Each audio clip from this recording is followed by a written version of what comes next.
नमस्ते दोस्तों। आज मैं आपसे एक सवाल पूछकर शुरुआत करना चाहती हूँ। अगर तीन चीज़ें बिल्कुल एक जैसी दिखे, तो क्या उनकी कीमत भी एक जैसी होगी?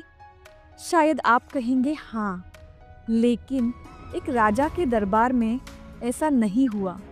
एक दिन एक व्यापारी तीन पुतले लेकर दरबार में आया। तीनों पुतले इतने समान थे कि कोई भी अंतर पकड़ पाना असंभव था। रंग एक, आकार एक, वजन भी एक। लेकिन व्यापारी ने कहा, पहले पुतले की कीमत सबसे ज्यादा है, दूसरे की उससे कम और तीसरा सबसे सस्ता। दरबार में हलचल मच गई। राजा ने पुतलों को ध्यान से देखा, कोई फर्क नहीं। उन्होंने मंत्रियों से कहा, बताइए अंतर क्या है? काफी देर तक जांच हुई, लेकिन जवाब नहीं मिला। तभी सबसे बुद्धिमान मंत्री आगे आया। उन्होंने तीन तिनके मंगवाए। सबकी नजरें अब उन पर थी। उन्होंने पहला तिनका पहले पुतले के कान में डाला।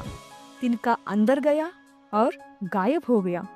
दूसरे पुतले के कान में डाला, एक कान से गया और दूसरे से बाहर आ गया। तीसरे पुतले के कान में डाला और वह सीधे मुंह से बाहर निकल आया। अब पूरा दरबार चुप था। राजा ने पूछा, इसका अर्थ? मंत्री ने शांत स्वर में कहा, पहला पुतला उस व्यक्ति जैसा है जो सुनता है, गहराई से सोचता है और समझकर ही बोलता है।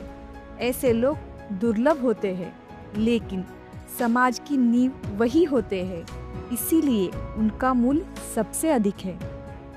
दूसरा पुतला उस व्यक्ति जैसा है जो बेकार की बातों को अपने भीतर नहीं रखता। वह सुनता है पर हर बात को महत्व नहीं देता। वह विवाद नहीं बढ़ाता। ऐसे लोग सम्मानित होते हैं। और तीसरा पुतला उस व्यक्ति जैसा है जो भी सुनता है तुरंत आगे कह देता है, बिना सोचे, बिना समझे।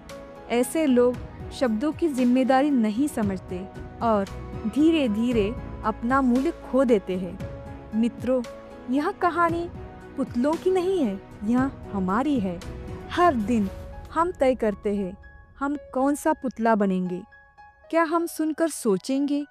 क्या हम व्यर्थ को छोड़ देंगे या हर बात को आगे बढ़ा देंगे?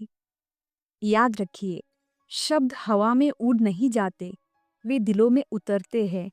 वे भरोसा बना सकते हैं और तोड़ भी सकते हैं। इसीलिए अगली बार जब आप कुछ सुने, रुकिए, सोचिए, फिर बोलिए, क्योंकि मनुष्य का असली मूल्य उसके शब्द तय करते हैं।